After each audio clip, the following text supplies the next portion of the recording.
Dans le silence de verre de la salle du musée, repose un cercle froid en métal noirci. Il ressemble à une preuve matérielle du pouvoir étranger sur le corps. Serrure, charnière, bord dentelé, comme une muraille miniature. La plaque promet la profondeur des siècles, mais le papier dit autre chose. Dans les inventaires des biens, les listes matrimoniales, les registres judiciaires et ecclésiastiques, on trouve de longues descriptions de coffres, de clés, de rubans, de dots, d'amendes et de tutelles, et presque aucune mention du fer sur le corps. Dans la vitrine, le métal, dans les documents de l'époque, le silence. Et c'est précisément cette contradiction qui inquiète plus que n'importe quelle épine. Je salue les téléspectateurs, je les remercie de leur attention et du temps qu'ils ont consacré à ce sujet complexe. Il est important pour moi de savoir depuis quelle ville et quel pays vous regardez cette émission. Merci de l'indiquer dans les commentaires afin que je puisse voir notre carte et je vous souhaite une écoute sereine mais attentive car nous allons maintenant parler non pas de légendes, mais de documents qui résistent au grand discours. Lorsque l'on ressort des archives, les fils de la vie quotidienne, le contrôle apparaît comme insensible et mesquin. La maison était divisée en zones d'accès, les coffres des maîtres, les clés entre les mains des aînés, la tutelle et la garantie, les reçus et les promesses, les registres des amendes de la communauté, où étaient consignés les délits et les sommes à verser au trésor public ou aux pauvres. Les contrats de mariage ne mentionnaient pas les ceintures de fer sur le corps, mais fixaient clairement la dot et le régime de propriété, ce qui restait à la femme comme bien personnel, ce qui passait dans le domaine commun, qui avait le droit d'ouvrir les coffres contenant les documents et les pièces de monnaie, qui était responsable des dettes, comment étaient répartis les revenus de la boutique ou de l'atelier, à qui revenaient les clés et les scellés des greniers en cas de maladie ou de décès. C'était là le mécanisme du pouvoir, propriété, accès, responsabilité répartie, possibilité de punir avec le portefeuille. Dans les chartes municipales et les statuts des tribunaux paroissiaux, le contrôle du corps adulte s'exprimait à travers la réputation et le portefeuille. On imposait des pèlerinages de pénitence, des amendes, des interdictions de réunions publiques, la privation des droits dans le métier, des châtiments corporels rares mais tangibles. La violence était présente en tant que fait social, mais elle faisait partie d'un système où l'argent, la propriété et la justice restaient les principaux moyens de pression. Le premier tournant apparaît lorsque les chercheurs commencent à considérer le métal comme un produit industriel. L'expertise technologique identifie les signes d'une fabrication tardive, laminage uniforme de la tôle, symétrie mécanique des dents des serrures, assemblage vissé standardisé, composition de l'alliage caractéristique du siècle industriel. Au lieu du forgeage manuel par un maître artisan, on trouve la précision du poinçon industriel. Là où la plaque promettait une profondeur temporelle, le métal révélait une autre parenté. Les vitrines des cabinets de curiosité des temps modernes, où, parmi les modèles anatomiques, les divertissements scientifiques et les mises en garde morales, se trouvaient des objets créés non pas pour la vie, mais pour le regard. Certains musées ont changé leur légende au fil du temps. Formulation prudente sur la fonction présumée, sur la tradition de l'attribution tardive, sur la possibilité de reconstruction. Et le mythe a fait un pas en arrière, mais n'a pas disparu. L'image était trop commode. Le deuxième tournant se cache dans la presse, les tracts et les livres satiriques des temps modernes. Des scènes moralisatrices dessinées ont inventé les ceintures de fer comme symbole spirituel du contrôle des désirs, comme caricature de la jalousie, comme sujet de chuchotement dans les foires. Les pamphlets promettaient des anatomies secrètes du vice, et les éditeurs connaissaient la valeur d'une allusion piquante. Ici, la ceinture n'était plus un objet du quotidien, mais un détail théâtral, un amplificateur de l'histoire. Le public payait pour avoir le sentiment de toucher un passé interdit, et les marchands de curiosités adaptait l'image aux attentes. À côté, vivaient d'autres dispositifs de la morale tardive, non pas destinés à la vie familiale, mais comme moyens médicaux contre le péché et les fantasmes, créés pour contrôler les corps adultes. Ils étaient issus d'une autre époque, où l'usine et la morale allèrent de pair, et où le corps était déjà considéré comme un objet d'intervention technique. Cette proximité donnait un nouveau souffle à l'image de fer et suggérait au musée des légendes toutes faites. Le troisième tournant est visible dans les documents des instances judiciaires et ecclésiastiques des vieilles villes. Les registres consistoriaux consignaient en détail les fautes, les querelles familiales, les violations de la fidélité conjugale chez les adultes, les repentirs, les montants des amendes, les délais et les cautions, voire les accords privés de séparation. Les statuts municipaux contenaient des dispositions sur les rondes nocturnes, l'interdiction de certains types de divertissements, la décence dans l'habillement et les gestes, les amendes pour les infractions. Les statuts des guildes prescrivaient l'interdiction de recevoir des invités dans l'atelier après une certaine heure, les obligations des apprentis et les sanctions en cas de désobéissance. Aucun de ces documents n'exigeait le port de métaux sur le corps comme mesure de contrôle systématique. Le contrôle fonctionnait autrement. Par la distribution des clés, le droit d'accès aux chambres, la surveillance des escaliers et des cours, la tutelle programmée, la menace de poursuites judiciaires et de pauvreté. Si quelqu'un parlait dans ses dénonciations de mesures extrêmes, cela restait une rumeur, une hyperbole émotionnelle, un moyen de pression sur la réputation. Les archives préférèrent des outils tout à fait différents: le papier, l'imprimerie et la signature. Le mythe, cependant, avait intérêt à ce que la mémoire soit organisée différemment. Au XIXe et au XXe siècle, les vitrines recherchèrent le drame et les publications populaires jetaient des ponts vers une antiquité sombre qui expliquait soi-disant le présent. Le touriste attendait l'angoisse, le collectionneur la rareté, le musée le flux de visiteurs. Les villes aimaient la légende où le passé étranger semblait cruel et le présent progressiste. La ceinture devenait un miroir dans lequel le spectateur contemporain voyait ses propres peurs, les projetant dans les temps anciens. Dans cette optique, le fer parlait plus fort que la comptabilité ennuyeuse des contrats de mariage et des inventaires des coffres. Ainsi, une exposition sensationnelle remplaçait les archives et un objet tardif remplaçait la longue histoire des institutions où le pouvoir sur le corps adulte était réparti par le biais du portefeuille, des biens et des signatures. Rassemblées, ces lignes montrent un schéma clair. Là où la légende du musée promet une règle d'airain, les documents démontrent l'économie papier du corps. Le mariage comme contrat, avec une liste d'obligations et de garanties, la tutelle comme forme juridique de contrôle, les amendes comme langage de punition, le tribunal comme machine à réputation, ce sont là les leviers quotidiens qui rendaient les actions tangibles. Les cas de cruauté existaient comme des compagnons du système, mais le mécanisme habituel restait l'argent, l'accès, la chambre, la clé, le sceau.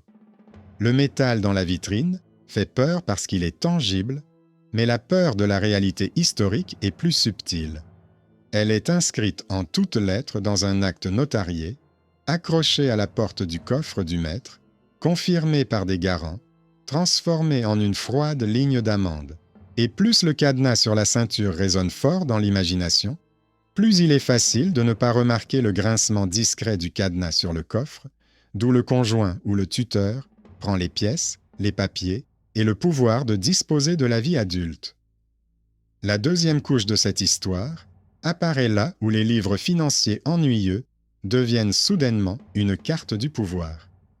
Dans les villes italiennes des communes matures, le mariage d'un adulte n'était pas scellé par le romantisme, mais par une ligne notariale: propriété, dot, tutelle, droit d'accès à la maison et à la boutique. Dans les villes où l'on aimait l'ordre et les sceaux, on a inventé des fonds spéciaux qui transformaient le mariage en un projet financier à long terme pour la famille. les institutions chargées de la dot accumulaient les cotisations et promettaient de les verser à la mariée au moment du mariage.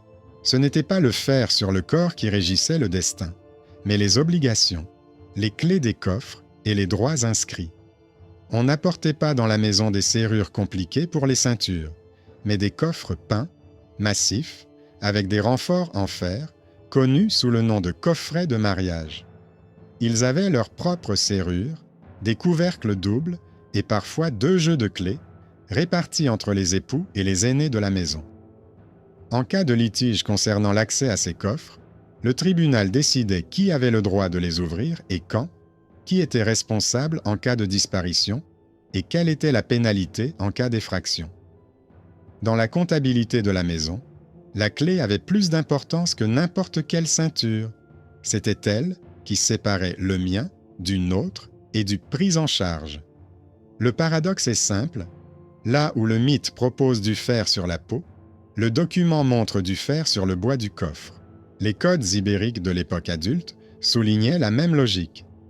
Les règles relatives au mariage, à la dot et à la propriété parlaient des parts garanties à la femme, des droits du mari à gérer les biens communs et des exceptions où les biens de la femme restaient hors de sa disposition. Les fautes adultères étaient punies par des amendes, des repentirs, des restrictions temporaires, parfois l'exil. Les juges préféraient manifestement l'écrit au fer. Ils décomposaient le conflit en conséquences patrimoniales et sanctions sociales. Pour contrôler le corps adulte, il existait un mécanisme distinct, la réputation, confirmée par des actes écrits. La violation n'entraînait pas de cicatrices métalliques, mais une inscription dans un registre et de lourdes conséquences financières. Dans les paroisses anglaises, les affaires de violation des obligations matrimoniales chez les adultes étaient traitées par les tribunaux ecclésiastiques où la morale et la discipline étaient définies comme un bien public. On y prescrivait des pénitences, on interdisait de participer aux célébrations, on infligeait des amendes et on exigeait des cautions. La juridiction laïque dans les centres urbanisés préférait les accords de paix, des reçus spéciaux selon lesquels les parties en conflit étaient tenues de ne pas se nuire mutuellement ni à la communauté, sous peine d'une lourde pénalité financière. Le contrôle du corps humain découlait de la gestion de son économie et de sa visibilité sociale, et non du port de mécanismes. La communauté considérait la réputation comme une ressource et le tribunal comme son caissier. Le métal dans cette comptabilité ne jouait un rôle que sur les portes, les coffres et les volets des boutiques. Dans les villes germaniques, les chartes artisanales aimaient entrer dans les détails. Les apprentis n'avaient pas le droit de recevoir de visite la nuit, les maîtres devaient verrouiller les portes et vérifier qui restait dans la maison après la tombée de la nuit. Les règlements intérieurs déterminaient la répartition des chambres, les heures de silence, les tâches ménagères et les sanctions en cas de désobéissance. Les infractions étaient sanctionnées par des amendes et des suspensions temporaires de travail. La clé était un symbole de responsabilité. Elle indiquait qui, dans la maison, contrôlait la circulation des personnes et des marchandises, qui autorisait, qui interdisait, qui assumait le risque matériel. Lorsque les collections tardives ont montré au public des dispositifs en fer, apparemment conçus pour être portés sur le corps, cette image ne trouvait pas d'équivalent dans les règlements, qui adoraient les listes d'interdictions et de devoirs. Si le port de ces accessoires était une routine de contrôle, il aurait été logique d'en trouver des traces dans le même genre, là où étaient énumérées les plus petites choses de la vie quotidienne, de la longueur des manches aux rondes nocturnes. Mais le papier restait muet. Entre-temps, un autre sujet mûrissait dans la presse moderne, et il est devenu l'un des principaux tournants de cette histoire. Les leçons de morale illustrées et les feuilles satiriques, qui aimaient parler du vice dans le costume de la parabole, ont sorti la ceinture de fer comme symbole spirituel de la jalousie et du contrôle des désirs des adultes. Avec le temps, dans les cabinets de curiosité des collectionneurs et dans les musées, Nés à la croisée de la science et des merveilles foraines, apparurent des objets fabriqués comme des raretés des anciennes mœurs. Ils n'étaient pas forgés pour la vie domestique, mais pour le regard. Ils devaient avoir l'air convaincant et inquiétant. Le métal brillait, les serrures cliquetaient, les pointes effrayaient, et tout cela correspondait au goût d'un public élevé, dans l'idée que le passé était forcément plus dur et plus sombre. Les expertises de l'époque moderne ont révélé des détails et des alliages standardisés, indiquant une origine industrielle, mais la légende était plus forte. La vitrine du musée suscitait régulièrement l'émotion, et cette émotion était plus facile à vendre qu'une longue explication sur les statuts et les registres judiciaires. Les traces fiables du contrôle dans les vieilles villes ne sont pas du tout des ceintures, mais des réseaux d'obligations qui entouraient l'adulte. En Italie, le mariage était souvent accompagné d'une note indiquant les biens qui restaient à la propriété de la femme, les conditions d'accès aux coffres et aux clés, et le calcul des parts en cas de séparation. Les représentations médicales étaient omniprésentes, ajoutant une dimension supplémentaire aux discussions sur le corps. Les médecins et les moralistes urbains considéraient la modération et la chasteté comme bénéfiques pour la santé et la tranquillité publique, mais leurs prescriptions concernaient le mode de vie, l'habillement, l'alimentation, les escaliers dans les maisons et l'éclairage des rues. Les préoccupations des autorités concernant l'ordre des sentiments se traduisaient par des heures de fermeture des tavernes, des interdictions de jeux et de danses certains jours, la surveillance des bains et des maisons closes pour adultes, le contrôle des serviteurs et des apprentis. Tout cela était consigné, discuté, révisé. Le métal sur le corps aurait été un élément étranger dans cette routine législative, trop grossier, trop ostentatoire et trop inconfortable pour la pratique quotidienne, où l'on appréciait la force diffuse de la punition sur papier et la peur calculable de la pauvreté. Une autre ligne montre à qui le mythe a été utile à une nouvelle époque. Alors que les villes industrielles s'inquiétaient de la mobilité des femmes, du travail dans les usines, de la lecture de masse et des loisirs publics, la ceinture de fer est devenue un moyen simple de transformer des peurs complexes en quelque chose de compréhensible. Il suffisait de montrer l'objet pour ne plus avoir à parler des salaires, du logement, des rues la nuit, de la protection judiciaire des adultes, des débats médicaux sur la discipline corporelle. Le mythe fonctionnait comme une étiquette idéologique. Il remplaçait la conversation sur les institutions de contrôle par une conversation sur les atrocités du passé, permettant d'exprimer les inquiétudes du présent sous la forme d'une condamnation sans risque des siècles passés. Dans ce miroir, toute mesure moderne semblait douce et presque humaine. La réalité détachée du faire aidait à détourner le regard des mécanismes réels du contrôle actuel du corps. Assurance, contrat de travail, prescription morale, code de conduite au bureau, caméras et règles tacites. Pendant ce temps, dans les sources des siècles passés, les traces d'un tout autre faire continuaient à se multiplier. Il s'agissait de plaques de porte sur les coffres et les chambres, de gonds en acier sur les volets des boutiques, de cadenas suspendus aux granges, de saisies de biens scellés par des cachets et de ces mêmes clés qui passaient de main en main sur décision du tribunal ou par acte notarié. Il s'accompagnait d'amendes pour effraction et intrusion non autorisée, de repentir public pour violation de l'ordre domestique, de garanties financières de bonne conduite. Les cas de violence physique existaient comme un fait social et étaient consignés comme des fautes impliquant des adultes, mais même alors, le langage de la punition était comptable. Amende, caution, interdiction temporaire, parfois expulsion. Le document expliquait que le pouvoir sur le corps d'un adulte était avant tout le pouvoir sur son accès à l'espace, aux ressources et à la réputation.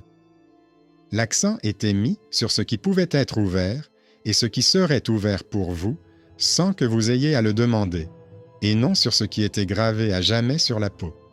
Et pourtant, même les légendes les plus prudentes des musées s'accrochaient souvent à une étiquette pratique qui garantissait aux spectateurs une compréhension rapide. On observe ici un conflit structurel. La légende du musée promet une vision claire et inquiétante, tandis que les archives offrent une géographie de contrôle fragmentée mais dense, statuts, registres des amendes, contrats de mariage, rapports des autorités municipales. La première ligne est simple et visuelle, la seconde est complexe et papier. L'habitude de croire la vitrine est plus forte que l'habitude de lire les protocoles.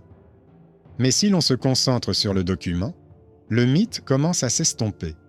Chemise en toile, vêtements multicouches, saisonnalité des travaux, architecture des maisons, cours et escaliers fermés, ensemble de droits et de devoirs, tout cela montre comment le corps d'un adulte se retrouvait pris dans un réseau de normes et de leviers économiques sans aucune construction théâtrale. Le geste clé n'est pas de verrouiller la ceinture, mais de tourner la clé dans la porte et de présenter le reçu. C'est pourquoi la ceinture de fer tardive est une métaphore commode de la peur, mais un instrument peu approprié pour décrire le pouvoir réel. Cette image sobre n'adoucit pas le passé. Au contraire, elle enlève le masque et montre à quel point le contrôle des adultes était quotidien et systématique, silencieux, administratif, réparti entre les fonctions de la maison et de la rue, l'économie du magasin et le devoir envers la communauté. Et plus nous suivons attentivement les fils de la tutelle, de la propriété, des amendes et des tribunaux, plus il devient évident que le mythe du fer est né du désir d'avoir un seul objet-réponse à toutes les questions. L'histoire résiste à cette simplicité. Elle s'exprime à travers une multitude d'actes, de sceaux et de clés. Dans cette multitude, on entend ce que la vitrine essayait de crier.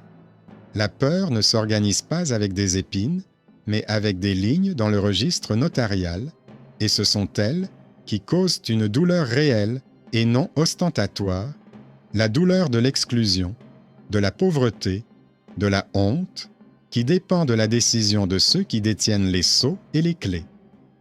Plus on regarde attentivement le métal de la vitrine, plus on ressent le décalage avec le tissu de la vie quotidienne.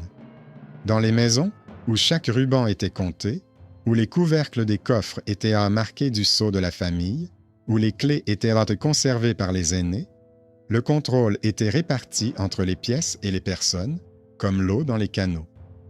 La stratification de l'espace était la règle.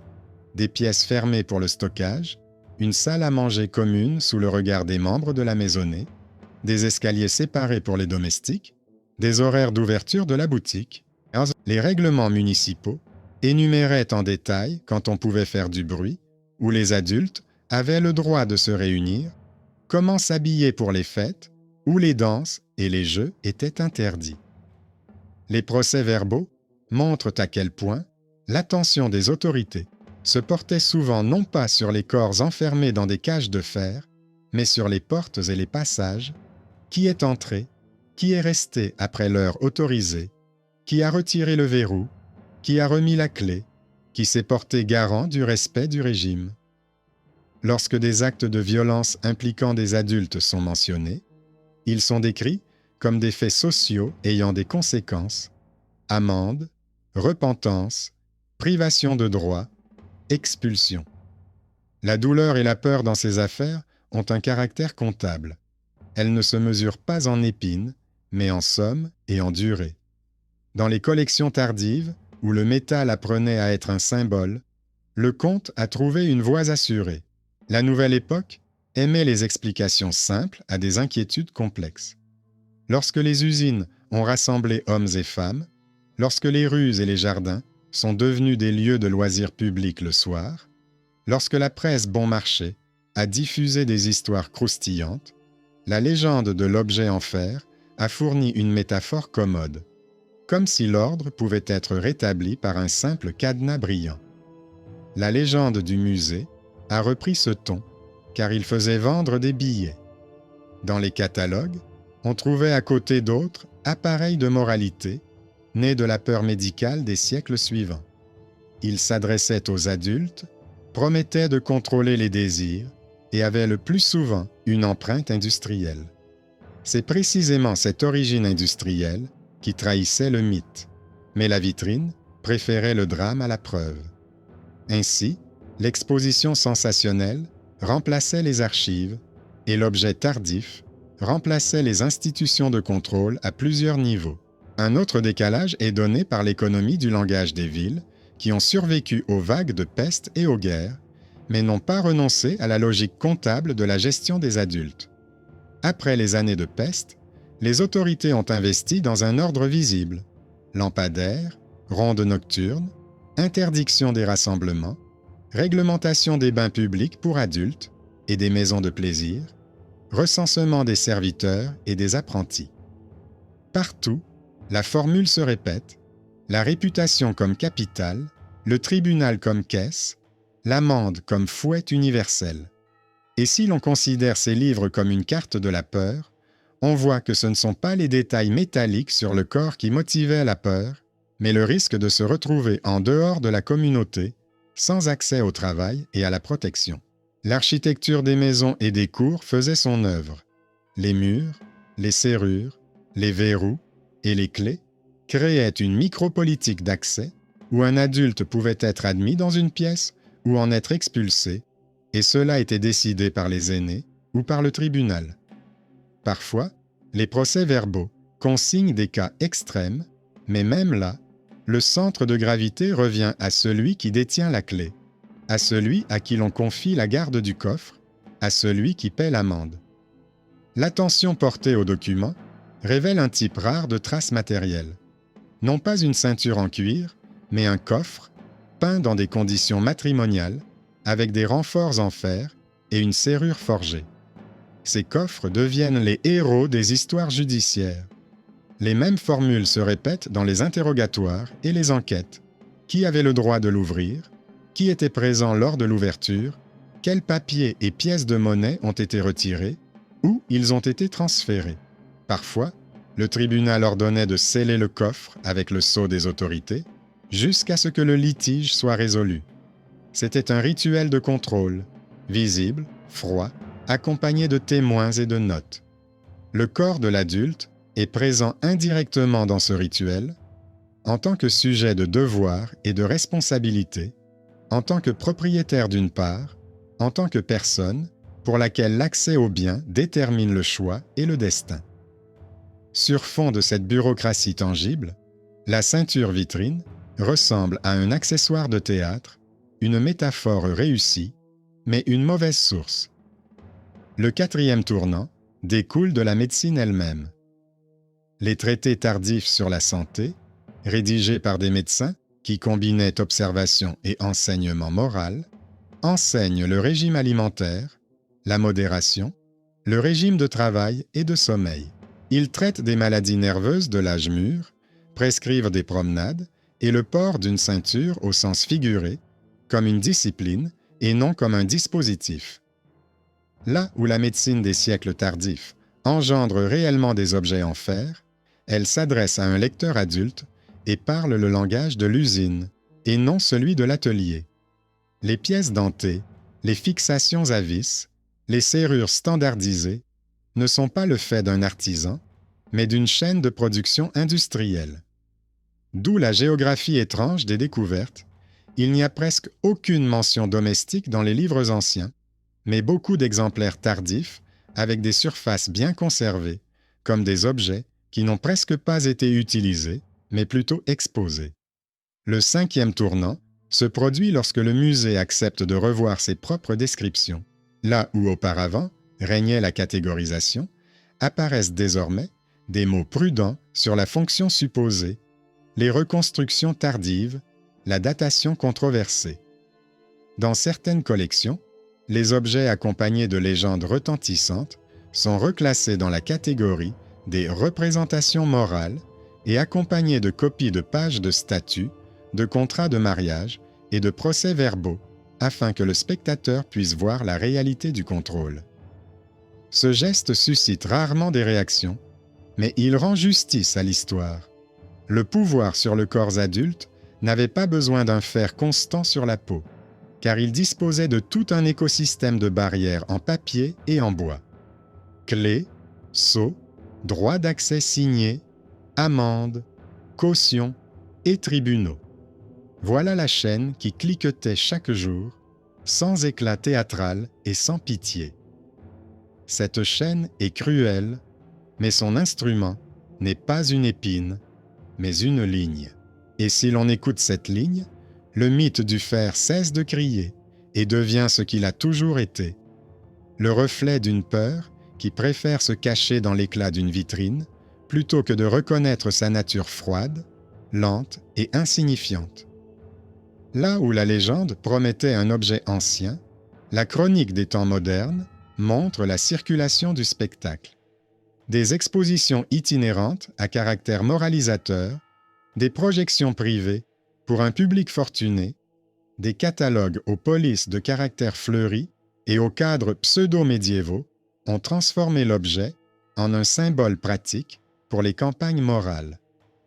Les affiches imprimées promettaient de lever le voile sur le secret de la discipline domestique, mais dans les descriptions qui les accompagnaient, au lieu des anciens propriétaires, figuraient des formules vagues telles que « collection privée »,« don d'un collectionneur anonyme », découvert dans un vieux château sans adresse précise.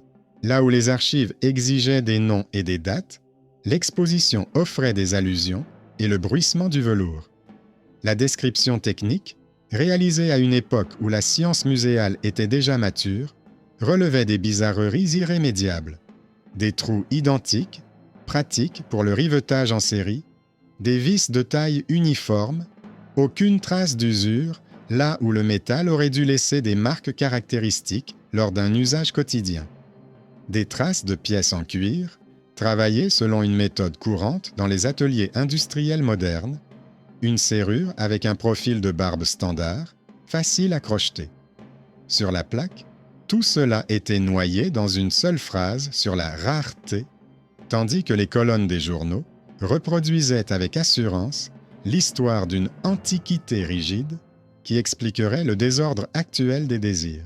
Le service scientifique proposait des formulations prudentes, demandait d'indiquer l'usage présumé et probablement une reconstruction tardive, mais le service de vulgarisation campait sur ses positions.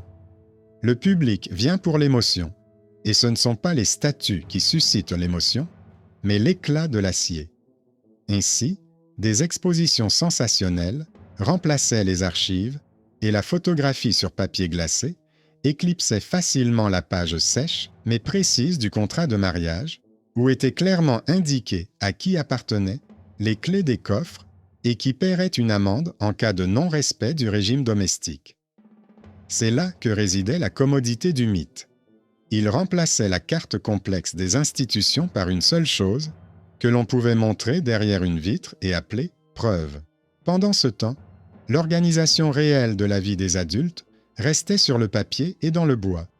Des coffres avec des ferrures, scellés par les autorités, des droits d'accès aux chambres écrits noir sur blanc, des garants dans les registres paroissiaux, un ensemble de réactions juridiques aux fautes, allant de l'amende à l'exclusion temporaire de la guilde. Lorsque des actes de violence se produisaient, ils étaient maintenant consignés comme un fait social et traités à travers la propriété, la responsabilité et la réputation. Le métal sur le corps n'avait pas sa place dans cette comptabilité, non pas parce que la société était plus douce, mais parce que la machine de contrôle fonctionnait déjà parfaitement sans lui, profitant de ce qui lui donnait plus de pouvoir et moins de friction. Le droit de disposer, le droit d'empêcher, le droit de payer aux frais d'autrui les conséquences d'une faute. C'est pourquoi la vitrine sur laquelle brille une ceinture à dents n'est pas une fenêtre sur l'âge sombre, mais le miroir d'une inquiétude tardive qui cherche à expliquer le présent par la cruauté d'autrui, au lieu de reconnaître sa propre habitude du frein papier. Le retour au document permet de voir le dessin final sans dramatisme inutile. Dans une affaire de l'époque communale mature, des conjoints adultes organisent un accès séparé aux chambres et aux coffres. Les clés sont réparties pour certains jours, un gardien est désigné en cas de maladie, La liste des papiers et des pièces de monnaie est décrite dans les moindres détails. Le tribunal accepte une déclaration de bonne conduite avec des garants et le montant de la pénalité en cas de violation. Dans une autre histoire urbaine, un tuteur adulte est tenu de rendre compte des dépenses liées à la maison et à l'entretien et de ne conserver les clés du cellier que jusqu'au soir, après quoi il doit les rendre à l'aîné de la famille. Dans les statuts de la guilde, les sanctions pour les visites nocturnes des apprentis adultes sont énumérées par ordre croissant. D'abord une amende, puis une interdiction temporaire de travailler, puis l'exclusion. Les chancelleries sacrées enregistrent les visites de repentance et les dons en argent pour aider les pauvres. Les conseils médicaux recommandent la modération, la répartition du travail et du sommeil plutôt que le serrage mécanique des ceintures. Ces fragments hétéroclites ont un point commun. Le pouvoir sur le corps d'un adulte n'est pas un simple verrou, mais une infrastructure d'accès et de devoir. Là où la vitrine exige des épines, les archives montrent les clés. Là où la légende attend la ceinture éternelle, le document sort du coffre un papier timbré. Là où la mémoire préfère le spectacle, la vie présente la facture. C'est pourquoi une exposition honnête sur la normalisation des sentiments et des désirs ne doit pas s'articuler autour de ferrailles anciennes, mais autour de leviers réels. Contrat de mariage avec clause sur les biens personnels, tutelle et caution, registre des amendes et des exclusions, règlement intérieur où sont répertoriés les escaliers et les serrures. Une telle exposition est moins spectaculaire, mais c'est elle qui explique la peur. La peur des adultes dans les vieilles villes ne brillait pas d'acier, elle bruissait de parchemin et teintait de pièces de monnaie.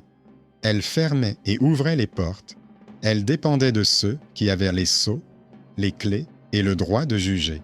Et dans ce dernier cliché, le sens est étrangement simple, le fer de la vitrine reste une métaphore de la peur, tandis que les véritables leviers sont le droit de propriété et la force, utilisés comme des instruments habituels de gestion quotidienne du destin.